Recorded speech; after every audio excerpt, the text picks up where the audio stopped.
बिस्मिल्लाहिर्रहमानिर्रहीम। Welcome to Z Law Academy. आज का जो हमारा लेक्चर है वो है यूएस कॉन्स्टिट्यूशन का सॉवरेनिटी ऑफ ब्रिटिश पार्लियामेंट। ये एक इम्पॉर्टेंट लेक्चर है पंजाब यूनिवर्सिटी के एनुअल एग्जाम्स के मुताबिक। तो मेरे चैनल को सब्सक्राइब करें और बेल आइकन को प्रेस करें ताकि आने वाली अपडेट्स आपको मिलती रहें। तो चले आज का लेक्चर स्टार्ट करते हैं। इंट्रोडक्शन से स्टार्ट करते हैं। हर एक पार्लियामेंट का मेन फंक्शन क्या होता है कि वो लॉज बनाता है, कोई अमेंडमेंट करते हैं, ठीक है, नए लॉज लेके आता है, एग्जिस्टिंग लॉज को खत्म करता है या उसमें चेंजेस लेके आता है, ठीक है। ये स्पेसिफिक रोल होता है हर एक पार्लियामेंट का। मगर हर पार्लियामेंट पे जो लेजिस्लेचर होती है उस पे क्या नाम है, वो जो चेक एंड बैलेंस के लिए सेपरेशन ऑफ पावर हुई होती है, ठीक है। तो उसको उसके ऊपर चेक एंड बैलेंस के लिए जुडिशरी होती है। मगर यूके का जो पार्लियामेंट है उसमें स्लाइटली चेंजेस है।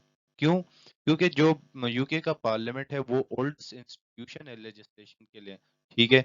ये सुप्रीम अथॉरिटी है, सॉवरेनिटी है इसके पास, ठीक है। इसके पास अथॉरिटी है, सुप्रीमेसी है, ठीक है।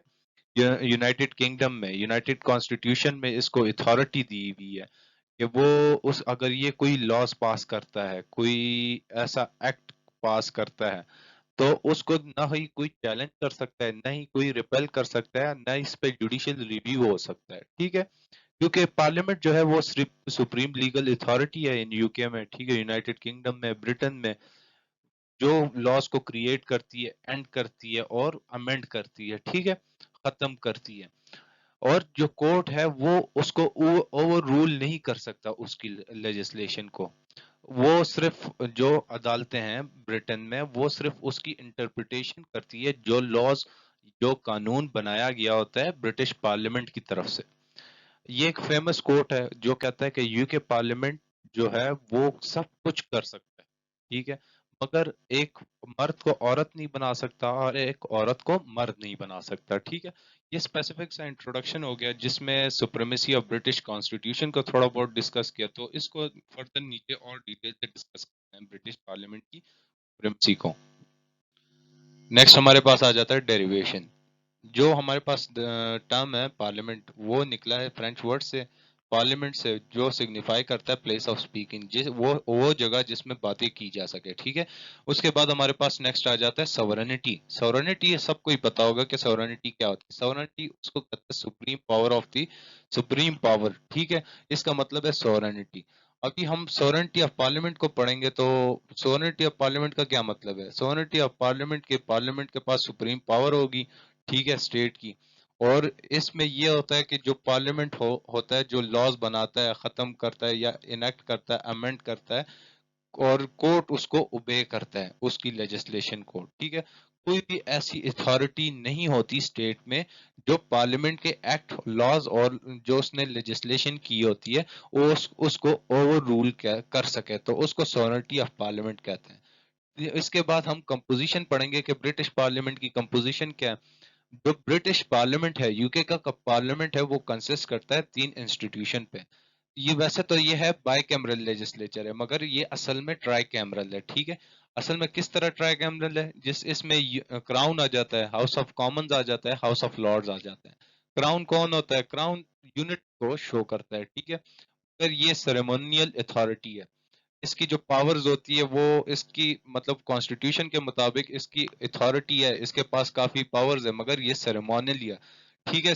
सेरेमोनियल किस तरह है? जिस तरह पाकिस्तान में अगर हम देखते हैं जो प्रेसिडेंट है, ठीक है, उसके पास काफी पावर्स है मगर वो उसको इस्तेमाल नहीं कर सकता। उसी तरह जो यूके का क्राउन है, क्वीन है, किंग है, ठीक है, तो उसके पास भी अच्छे खासे पावर्स हैं मगर वो इस्तेमाल नहीं कर सकता। वो वीटो का पावर इस्तेमाल नहीं कर सकता मगर कॉन्स्टिट्यूशन ने उसको दी हुई है। उसके बाद हमारे पास हाउस ऑफ कॉमन्स आ गया, ठीक है। हाउस ऑफ कॉमन्स कौन होते हैं? हाउस ऑफ कॉमन्स वो लोग होते हैं जो directly elected by the people होते हैं, ठीक है, फर्स्ट पास द पोस्ट वाले सिस्टम पे। उसके बाद ये होता है कि हाउस ऑफ लॉर्ड्स कौन होते हैं? हाउस ऑफ लॉर्ड्स अपॉइंट होते हैं जो उनके स्टेटस वगैरह से जो रॉयल फैमिली के मेंबर्स होते हैं, ठीक है, या किसी ऐसी क्रिज्मेटिक पर्सनालिटी की वजह से वो अपॉइंट किए जाते हैं क्वीन की तरफ से, हाउस ऑफ लॉर्ड्स। तो इसके बाद हम नेक्स्ट पे चलते हैं। सबसे पहले तो हम प्रिंसिपल को जानेंगे कि यूके के कॉन्स्टिट्यूशन का प्रिंसिपल क्या है सुप्रीमेसी का। ठीक है, पार्लियामेंट्री सोवरेनिटी जो है यूके के कॉन्स्टिट्यूशन का, वो उसका प्रिंसिपल है, मेन प्रिंसिपल है। ठीक है, जो पार्लियामेंट को, यूके के पार्लियामेंट को सुप्रीम लीगल अथॉरिटी बनाती है, ये क्रिएट करती है। मतलब ये अगर क्रिएट करे, एंड करे या अमेंड करे, लेजिस्लेट करे कोई भी लॉ, किसी भी कोर्ट को, अदालत को ये हक हासिल नहीं है कि वो उसको ओवर रूल करे, उसके लेजिस्लेशन को ओवर रूल करे। और जो पार्लियामेंट है वो खुद भी ऐसे लॉज नहीं बनाते जो फ्यूचर पार्लियामेंट के लिए मुश्किल हो जाए चेंज करना। ठीक है, पार्लियामेंट्री सोवरेनिटी जो है ब्रिटिश कॉन्स्टिट्यूशन का एक इम्पोर्टेंट पार्ट है। इसके बाद हम पार्लियामेंट्री सोवरेनिटी को जानेंगे कि डाइसी पार्लियामेंट्री सोवरेनिटी के बारे में क्या कहते हैं। डाइसी ने अपनी किताब में 1885 में, 1885 में उसको एक इस टर्म को डिफाइन किया था, पार्लियामेंट्री सोवरेनिटी क्या होती है। ठीक है, वो कहता है कि जो पार्लियामेंट्री सोवरेनिटी होती है, जो पार्लियामेंट होता है वो कोई भी लॉ बना सकता है, उसको खत्म कर सकता है, या कुछ भी हो। ठीक है, पार्लियामेंट की तरफ से किसी पर्सन को या किसी भी बॉडी को ये हक हासिल नहीं है कि वो उस लॉ को ओवर रूल करे, सेट असाइड करे पार्लियामेंट की लेजिस्लेशन को। ठीक है, अगर हम पार्लियामेंट्री सोवरेनिटी की डॉक्ट्रिन को देखें तो उसमें, या इसके हम एसेंशियल इंग्रेडिएंट्स निकालें डाइसी की डेफिनेशन में, तो वो कहता है कि पार्लियामेंट्री, जो पार्लियामेंट है वो कोई भी लॉ बना सकता है कंसर्निंग एनीथिंग, किसी भी मामले पे कोई भी लॉ बना सकता है। ठीक है, और पार्लियामेंट जो है वो फ्यूचर पार्लियामेंट पे बाइंड कर सकता है, वो कैन, मतलब कोई ऐसा लॉ नहीं बाइंड कर सकता जो उसके लिए, जो फ्यूचर पार्लियामेंट के लिए मुश्किल हो चेंज करना। ठीक है, और valid act of parliament can not be question by the court, और जो इसका एक्ट है, जो लॉज पास किए होते हैं पार्लियामेंट ने, तो उसको चैलेंज या क्वेश्चन नहीं किया जा सकता अदालत में, कोर्ट में। ठीक है, तो ये सर्टेन पॉइंट्स थे, उम्मीद है कि आपको समझ आ गई होगी। आगे चलते हैं। अभी हम सोवरेनिटी ऑफ यूके पार्लियामेंट को देखेंगे। तो यूके के पार्लियामेंट जो है वो भी ग्रेजुअली डेवलपमेंट हुई, उसकी सुप्रीमेसी की with the passage of time. ठीक है, अगर इसके हम सुप्रीमेसी को डिस्कस करते हैं तो फॉलोइंग हेड्स के साथ हम उसको मजीद डिस्कस करेंगे। जिस तरह हम पब्लिक राइट्स को देखते मद्देनजर रखते हुए इसकी सुप्रीमेसी को देखते हैं यूके के पार्लियामेंट की। सबसे पहले तो बिल ऑफ राइट्स 1689 को देखते हैं, जिसके जो प्रोविजंस है, इस बिल के जो प्रोविजंस है वो बताती है, इलिस्ट्रेट करती है कि किस तरह यूके के पार्लियामेंट सॉवरन बना, स्टेट का, यूके यूनाइटेड किंगडम का सॉवरन बना। ठीक है, सबसे पहले तो जो इसके मेंबर्स थे, पार्लियामेंट के जो मेंबर्स थे, उसका इलेक्शन का सिस्टम निकाला गया इस बिल के मुताबिक। ठीक है, फिर जब जो किंग था उसकी पावर्स की प्रोविजन या वो थी, सस्पेंशंस थी। ठीक है, मतलब उसको प्रोविजन या उसको पावर्स देना या उस पावर्स को कैंसिल करना, अगर उसमें पार्लियामेंट की विलिंगनेस शामिल न हुई तो वो एक्ट इलीगल होगा। ठीक है, पार्लियामेंट है, यूके के पार्लियामेंट की सुप्रीमेसी या सोवरेनिटी जाहिर होती है। ठीक है, उसके बाद द एक्ट ऑफ सेटलमेंट 1701 को देखते हैं। तो ये एक्ट शो करता है जो किंग है, किंग है, थ्रोन है। ठीक है, किंग के लिए जो थ्रोन है वो इस बताता है कि ये इनहेरिटेंस बेस पे नहीं है। ठीक है, मतलब इसको ये रॉयल फैमिली का इस वजह से इसको थ्रोन नहीं मिली, बल्कि ये इसको जो किंग को थ्रोन मिली है वो पार्लियामेंट ने दी है। ठीक है, पार्लियामेंट ने इसको दी है, किंग को थ्रोन दी है। ठीक है, तो किस वजह से? रिगार्डिंग द पब्लिक राइट्स की वजह से।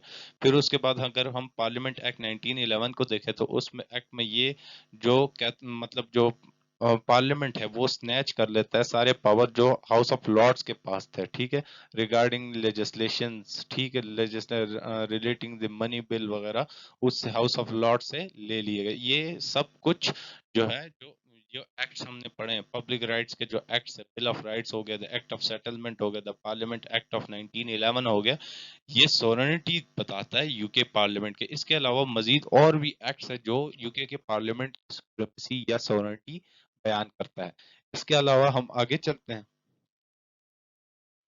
हम यूके के पार्लियामेंट की सुप्रीमेसी देखेंगे एज रिगार्ड दे प्राइवेट राइट्स। ठीक है, वो प्राइवेट राइट्स में भी इंटरफेयरिंग करके अपनी सुप्रीमेसी दिखाता है, एस्टेब्लिश करता है। ठीक है, यूके का पार्लियामेंट, वो यूके, अगर हम एग्जांपल से जाहिर करें तो यूके का पार्लियामेंट किसी लीगल चाइल्ड को इलीगल डिक्लेयर कर सकता है, इलीगल चाइल्ड को लीगल डिक्लेयर कर सकता है, वो किसी बच्चे को फुल एज डिक्लेयर कर सकता है। ठीक है, मतलब ये है कि जो यूके का पार्लियामेंट है वो सिर्फ मर्द को औरत और औरत को मर्द नहीं बना सकता, बल्कि बाकी सब कुछ कर सकता है। ये इसकी सुप्रीमेसी दिखाता है, उसकी सोवरेनिटी दिखाता है कि यूके का पार्लियामेंट सब कुछ कर सकता है। ठीक है, इसके अलावा हमें लीगल सोवरेनिटी और पॉलिटिकल सोवरेनिटी में दरमियान में फर्क करना चाहिए, कि उसमें डिस्टिंग्विश करना चाहिए कि लीगल सोवरेनिटी क्या है, पॉलिटिकल सोवरेनिटी क्या है ब्रिटिश पार्लियामेंट की। ठीक है, पार्लियामेंट जो है वो पॉलिटिकली इंडिपेंडेंट नहीं है ब्रिटिश पार्लियामेंट, क्योंकि वो ऐसे अनपॉपुलर या ऑप्रेसिव लॉज पास नहीं कर सकता और न ही उनको प्रैक्टिस कर सकता है, क्योंकि लोग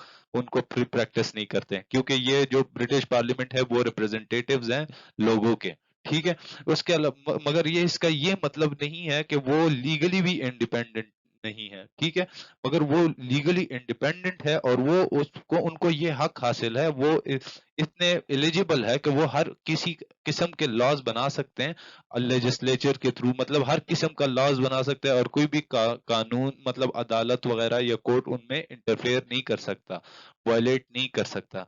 वो पाबंद होते हैं कि उसको फॉलो करें। ठीक है, उसको सिर्फ इंटरप्रेट करें। ठीक है, इसके बाद हम सर्टेन लिमिटेशन पढ़ेंगे पार्लियामेंट्री सोवरेनिटी पे, क्या क्या लिमिटेशन है यूके कॉन्स्टिट्यूशन में या यूके पार्लियामेंट में। ठीक है, सबसे पहले तो रूल ऑफ लॉ, कि यूके पार्लियामेंट कोई ऐसे लॉज नहीं बना सकते हैं जो जिसमें रूल ऑफ लॉ ना हो, जो रूल ऑफ लॉ को अपोज करे। ठीक है, और इससे मतलब वो स्टेट्यूट्स ऑफ वेस्टमिनिस्टर के 1931 के खिलाफ भी कोई लॉज नहीं बना सकते हैं। उसमें ये था कि जो डोमिनियंस है, बादशाही है, ठीक है, बादशाहत है, ठीक है, उसको मतलब उसको अमेंड नहीं कर सकते without the willingness of the dominion. जो बादशाह होता है उसकी विलिंगनेस के बगैर उसको तब्दील नहीं कर सकते, उसको अमेंड नहीं कर सकते। ठीक है, उसके बाद इंटरनेशनल लॉज को वायलेट नहीं कर सकते, कोई ऐसे लॉज नहीं बना सकते हैं जो वो इंटरनेशनल लॉज को वायलेट वो करते हैं। ठीक है, तो ये सर्टन वो है, क्या नाम है, लिमिटेशंस है पार्लियामेंट्री सोवरेनिटी। इसके अलावा और भी है, जो रॉयल प्रोगेटिव्स हैं, ठीक है, उसको भी खत्म नहीं कर सकते, मगर ये है कि वो जो मतलब जो पार्लियामेंट है वो कानून को अमेंड कर सकता है, मतलब वो उस लॉस को भी अमेंड कर सकता है, इतने हुकूक है। ठीक है, मगर वो उनको वायलेशन नहीं कर सकता। ठीक है, ये हमारे पास सर्टेन लिमिटेशंस आ गई, और इसके अलावा बाकी और लिमिटेशंस भी है उन पे। मतलब इसके साथ ही मेरा लेक्चर खत्म होता है। मेरे चैनल को सब्सक्राइब करें और बेल आइकन को प्रेस करें ताकि आने वाली अपडेट्स आपको मिलती रहे। शब बखैर एंड अल्लाह हाफिज।